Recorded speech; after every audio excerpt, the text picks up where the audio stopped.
আসসালামু আলাইকুম। তোমার যদি এইচএসসি লাইফের পড়াশোনা নিয়ে ভয় লাগে, তোমার যদি একটা বই দেখার পরে বমি লাগা শুরু হয় যে ভাই এতগুলা চ্যাপ্টার এতগুলা টপিক আমি কেমনে পাশ করব, তোমার যদি এইচএসসির কলেজের পরীক্ষা কোনোভাবে খারাপ হয়ে থাকে, সিলেবাস কোনোভাবেই শেষ হচ্ছে না, তাহলে এই ভিডিওটা দেখার জন্য আমি তোমাকে রিকোয়েস্ট করব, হাত জোর অনুরোধ করব যে এই 15 থেকে 20 মিনিটের ভিডিওটা পুরোপুরি যদি তুমি দেখো, তোমার আগামী কোনো পরীক্ষায় এইচএসসির কোনো সাবজেক্টের এক ফোঁটা ভয় থাকবে না।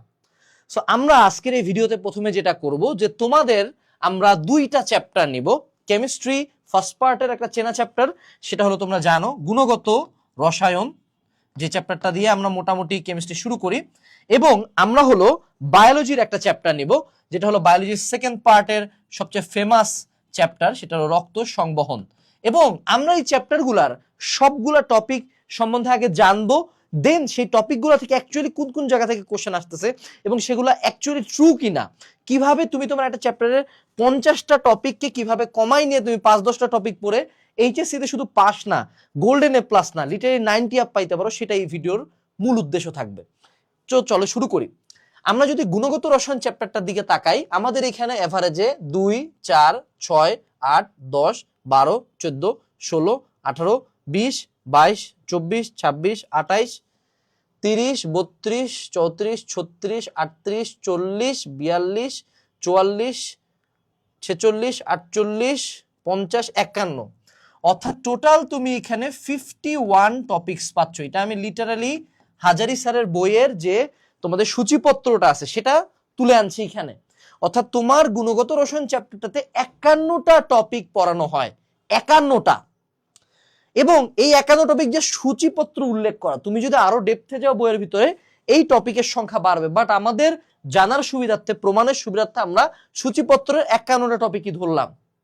এবং এখানে অনেক টপিক তুমি দেখতে পাচ্ছ। আমার যদ্দূর মনে হয় তোমরা এই প্রত্যেকটা টপিকই সম্বন্ধে পড়ছো, এই চ্যাপ্টারটুকু সবার পড়া থাকা উচিত। এখন আমি তোমাকে গনে গনে 11টা টপিক বলবো, যেই 11টা টপিকের বাইরে কোনো বোর্ড পরীক্ষায়, কোনো কলেজের পরীক্ষায় কোশ্চেন আসবে না। আমি শুধু টপিকটা বলবো না, আমি সর্বশেষ যে এইচএসসি পরীক্ষা আছে সেটার কোশ্চেনে র্যান্ডমলি চলে যাব। ওই কোশ্চেন আমি বানাইনি, আমি একদম র্যান্ডমলি চলে যাবো, আমি দেখবোও না, আগে দেখিও নাই, আমি যাই তারপর তোমাদেরকে মিলাই দেখাবো যে আমি যে সাজেশনটা তোমাকে দিচ্ছি এবং যেই সাজেশন অ্যাকচুয়ালি আমি আসমান থেকেও বানাই নিয়ে আসি নাই, বিগত বছরের বোর্ডের কোশ্চেন অ্যানালাইসিস করছি লাস্ট 10 বছরের, সেখান থেকে কেমন পরিমাণে কমন আসছে। সো আমার প্রথম সাজেস্টেড টপিক হলো দ্রাব্যতার গুণফল, তারপর হলো অদক্ষেপ পড়বে কিনা, রিডবার্গ সমীকরণ, ইলেকট্রন স্থানান্তরে নির্গত বা শক্তি নির্ণয়, এটাও সেই রিডবার্গেরই কাছাকাছি জিনিসপাতি, অরবিটাল ওর ইলেকট্রন সংখ্যা নির্ণয়, এলএমএনএস অর্থাৎ কোয়ান্টাম সংখ্যা নির্ণয়, বর্ণালী দৃষ্টিগোচর হবে কিনা, এটাও রিডবার্গ ধ্রুবকেরই ম্যাথ, দ্রাব্যতা গুণফল কেএসপি থেকে এস, এটাও দ্রাব্যতা গুণফলের টপিক, সমায়ন প্রভাবে দ্রাব্যতা, এটাও দ্রাব্যতা গুণফলের টপিক, পলির বর্জন নীতি অনুযায়ী কোয়ান্টাম সংখ্যা নির্ণয়, আর আয়ন শনাক্তকরণ। তাহলে যদি আমরা সামারি করি টপিকগুলার, কোয়ান্টাম সংখ্যা, রিডবার্গের ম্যাথ, তারপরে হইল গিয়া দ্রাব্যতা গুণফল, আর হলো আয়ন শনাক্তকরণ, 4টা মাত্র টপিক। যদিও এগুলাকে ভাগ করে আমরা আরো 11টা টাইপ বানাইছি, তার মানে আমি তোমাকে বলতেছি যে 51টা টপিকের মধ্যে 4টা টপিক যদি তুমি পড়ো, তুমি বোর্ড পরীক্ষা ইনশাল্লাহ পাশ করে আসবা। যদিও আমাদের বোর্ডে প্লাস পাওয়ার জন্য আরো টপিক আছে, বোর্ডে প্লাস পাওয়ার জন্য আরো টপিক আছে। চলো আমরা এখন এইটা ক্লোজ করে সর্বশেষ এইচএসসি 25 ব্যাচের কেমিস্ট্রি প্রথম পত্রের সকল বোর্ডের কোশ্চেন নিয়ে বসি। চলো আমরা এখানে ক্লিক করলাম, ক্লিক করার পরে আমরা চলে গেলাম কেমিস্ট্রি প্রথম পত্রের কোশ্চেন। সো এই জায়গায় আমরা একটু যদি স্ক্রল করি, এই জায়গায় আসি আমরা,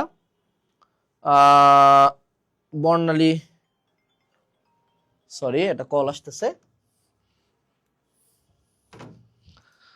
আচ্ছা, এই জায়গায় আমরা যদি একটু নিচের দিকে আসি, ওই চ্যাপ্টারের কোশ্চেন, এই যে দেখো দ্রবণে H2 4 মাইনাস আয়ন শনাক্তকরণ একটা কোশ্চেন আসছে, তাই না?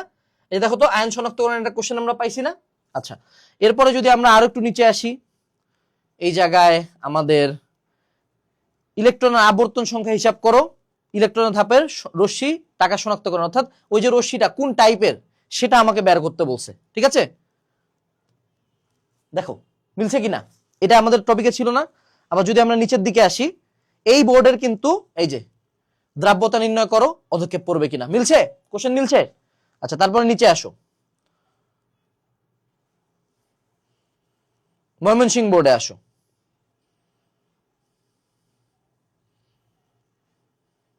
আমরা একটু নিচে যাব, কোশ্চেন যদি আমরা পাই, এই যে সুন্দর মতো এইখানে দেখো কয়টি এল আর এম এর নাম্বার বের করতে বলছে, এটা কি টপিকে ছিল? ছিল। উদ্দীপক দুইটি আহ্বান নীতি পরিবর্জন নীতি সম্পর্কে, এটা টপিকে ছিল না? কোয়ান্টাম সংখ্যা ছিল না? নীতি ছিল না? এই যে আবার আসো, নিচে আসো, দ্রাব্যতা গুণফল বের করো, অধক্ষেপ পড়বে কিনা। মিলছে? টপিক মিলছে অন্য বোর্ডে? আরো নিচে আসো,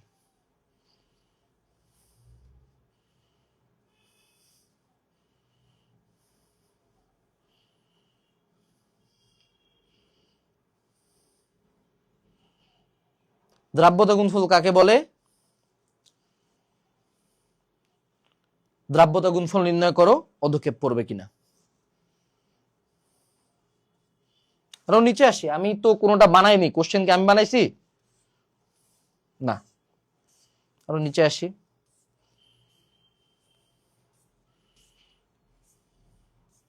চট্টগ্রাম বোর্ডে চলে আসছি এবার। এই যে ইলেকট্রন ধাপান্তরের পক্ষে যে কি রশ্মি ব্যবহার করা যাবে কিনা, রিডবার্গের ম্যাথ। ধাপান্তরের পরে যে শক্তি স্তরে অরবিটাল সংখ্যা কোয়ান্টাম সংখ্যার আলোকে হিসাব করো। ছিল কিনা কোয়ান্টাম সংখ্যা? দেখো, আরো নিচে আসো,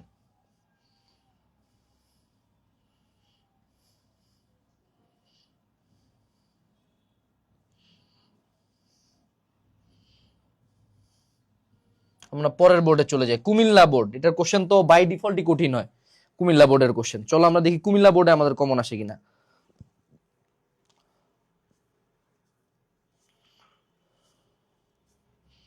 সবসময় যে আমাদের কমন আসবে এমনও না, বাট দেখো এলআরএম এর মান হিসাব করো, আহ্বান নীতি পরিবর্জন নীতি। এবার দিকে আসো, দ্রাব্যতা কত গ্রাম NaCl, অধক্ষেপ পড়বে কিনা।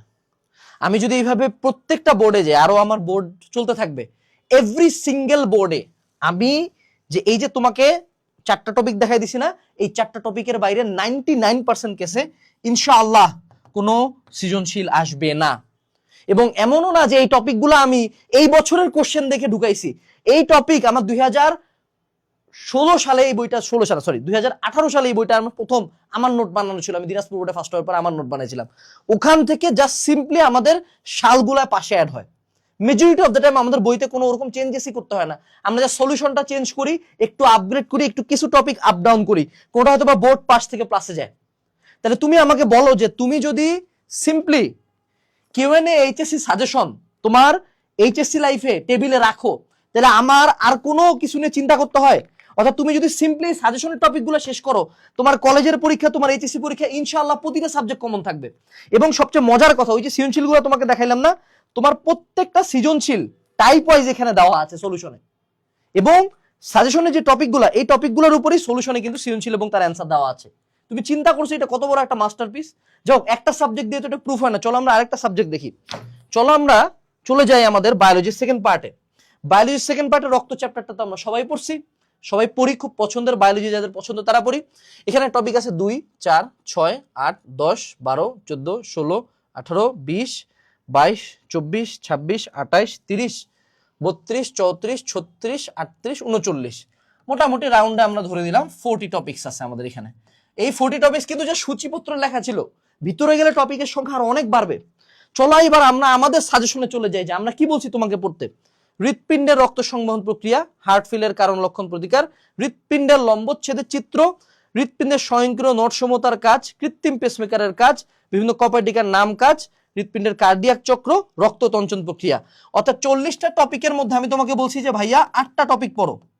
যদিও হৃৎপিণ্ডর এই যে স্বয়ংক্রিয় নট, হৃৎপিণ্ডের লম্ব, এটা রক্ত সংবহন প্রক্রিয়া, হৃৎপিণ্ডের কার্ডিয়া, সাইডটা একই জিনিস, এই কপার্টিকাও একই জিনিস, ঠিক আছে।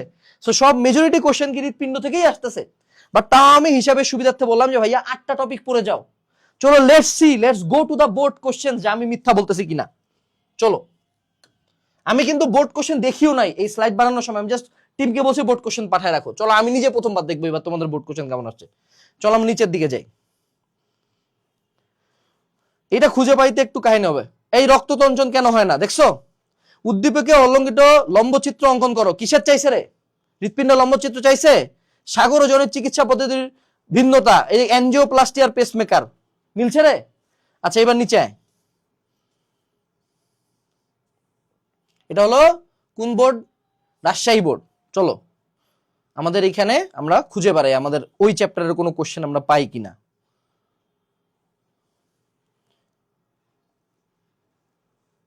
রক্ত সংবহনের ক্ষেত্রে হৃৎপিণ্ডের রক্ত সংবহনের সাথে ঘাসফুলের রক্ত সংবহনের তুলনামূলক বিবরণ চাইছে। তার মানে কি ওই টপিক থেকে আবার কোশ্চেন আসছে। আবার তুমি নিচের দিকে আসো, চট্টগ্রাম বোর্ড,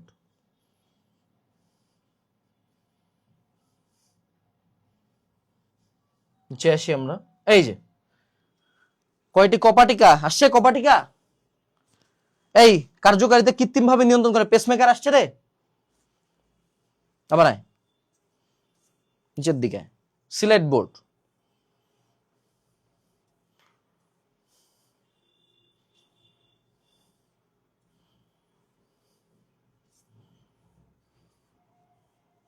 সিলেট বোর্ডে একটা কোশ্চেন ওই চ্যাপ্টার থেকে দেয় নাই।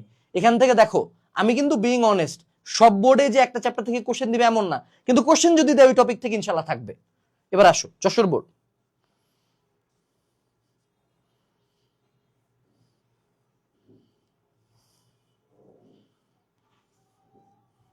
এখানেও ওই চ্যাপ্টার থেকে আমরা সাধারণত কোশ্চেন সম্ভবত পাবো না।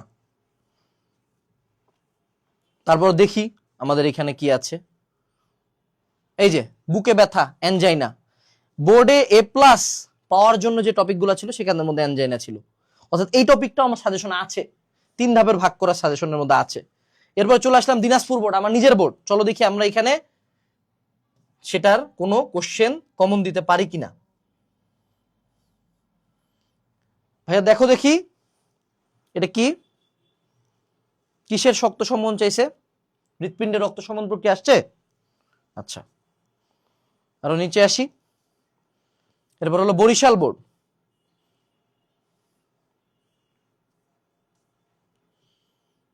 ত্রিকোণাকার মাংসপিণ্ডের মতো স্বয়ংক্রিয়পদ হৃৎপিণ্ডের রক্ত সংবহন আসছে কিনা, এটা আসছে। তুমি এইভাবে যত বোর্ডে যাবা ভাই, তুমি যে কোনো বোর্ডে যাও, I can assure you and I can challenge you, every single question 2-1টা ব্যতিক্রম বাদে তোমার এই টপিকগুলোর মধ্যে থেকে থাকবে। এই জন্য আমরা সেফটি পারপাসে 70% কমনের কথা বলি, সরি 75% প্লাস। কিন্তু তুমি যদি আমার সাজেশন অর্থাৎ কিউএনএ এইচএসসি সাজেশন মিলাও বোর্ড কোশ্চেনের সাথে, তুমি একটু মজার একটা ব্যাপার দেখো, এখানে লিটারালি এইচএসসি লাইফের 7টা সাবজেক্টের সাজেশন এবং তাদের প্রয়োজনীয় সিকিউ দেওয়া আছে, math, physics, chemistry, biology, Bangla, English, ICT. যদি কেউ এইটুকু আত্মস্থ করতে পারে তার কিন্তু পাস নিয়ে সমস্যা হয় না, আর একটু ডেপথে যায় পড়লে প্লাস নিয়ে সমস্যা হয় না। তাহলে এখনো যদি অর্ডার না করো এই প্রমাণ দেখার পরে ভাই, তাহলে আমি জানি না ভাই, আমি আসলেই জানি না। ইভেন এখন তোমাকে আমি একটা ম্যাথমেটিক্যাল প্রুফ দেই, দেখো পেরেটোস প্রিন্সিপাল পড়ছো না, পেরেটোস প্রিন্সিপাল কি বলে যে 20% ইনপুটের জন্য 80% আউটপুট আসে, রাইট? মানে প্রায় 4x আউটপুট আমাদের 20% টপিক নির্ধারণ করে।